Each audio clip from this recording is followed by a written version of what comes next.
right, I'm taking a look at the Grade 8 Graphic Novel Inquiry Project. And I have two Grade 8 students who are going to share their process. Okay, so the first project we did was a graphic novel. So we read a short story, and then we would go into more depth about that, and we would look into the symbolism and storylines of the graphic novel.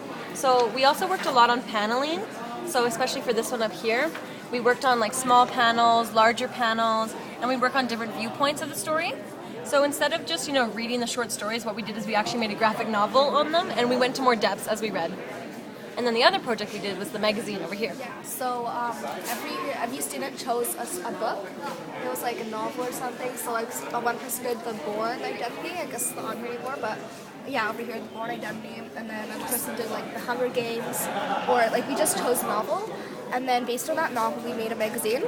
So it was really good because like each page would have like an essay or a poem, or like just some sort of other like sort of writing concept. So I think it was a really good way to like teach us like the different styles of writing, and then a lot of like we try to make it as professional as we could, like with the code and everything. So Tell me about the programs you use to do these projects. Well, this like magazine work was on InDesign, and it's actually like a program that professionals do use.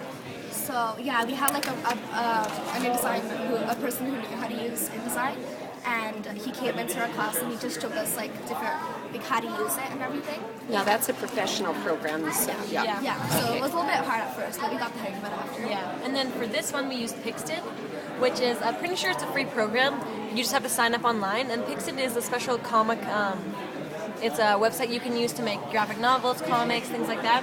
And what you actually do is you can create your people, and you can create humans and stuff like that on Pixted. So you can create the hair of your people, the what you want your people to look like, and you can create, and even here they created cars and a couch and like lamps and shades.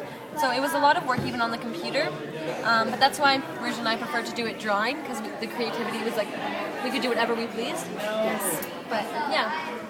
So I'm just going to take a look at this. So how were you assessed on this? On both projects? Yes. Well, I'm pretty sure this rubric is just like inquiry, and we had like another separate rubric for this because like we focused on like the paneling for like the graphic novels and designing. So I don't know. I think this rubric is just mostly on like the general rubric, I guess. Yeah. For the graphic novel, something else we remarked on was how we were able to show symbolism in the book. So for ours, a lot of the time we had a lamb. So the book was Lamb to the Slaughter. So here we had the lamb that was still whole, and like the woman represented a peaceful lamb. And then when she, in the story, she kills her husband. And so when she killed her husband, the lamb was essentially slaughtered.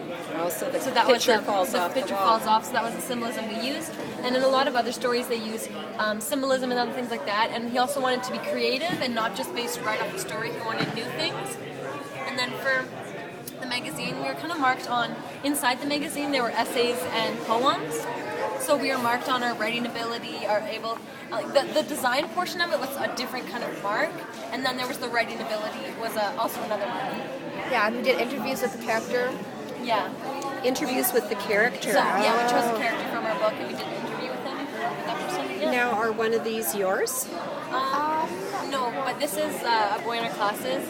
He did the Born Identity, and so, yeah. Wow. It looks just like... Yeah. Like we worked a lot with experts to make sure that it did look very professional. Excellent. Yeah. And we also had to get all of our images off of Flickr, because the image quality had to be high enough in order for it to print off properly. And did they have to be like copyright? Yeah. Yes. So So So what did you use? Flickr Creative Commons or? Use Flickr, and then Yeah. we put it into InDesign. And we had to make sure the image was a large image so that if it was made smaller, the quality would still be really good. Okay. So yeah. So you said this was a humanities approach? Well, the magazine was more humanities than the graphic novel. I guess the graphic novel was more based on like symbolism. We had like a whole unit on symbolism and like going deeper into things. I think the graphic novel was based on that, and it was a fun way to like learn how to learn about symbolism.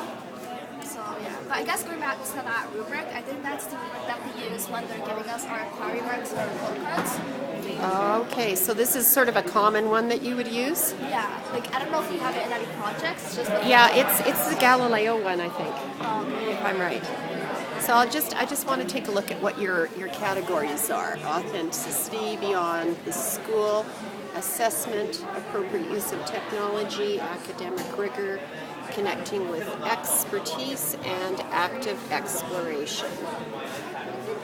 Okay, and so you show here how it's hitting different grade 4 science fairs. Oh, I see. This is, so it's the Renaissance. Oh, I see. These are different projects that have been done here before in grade 8.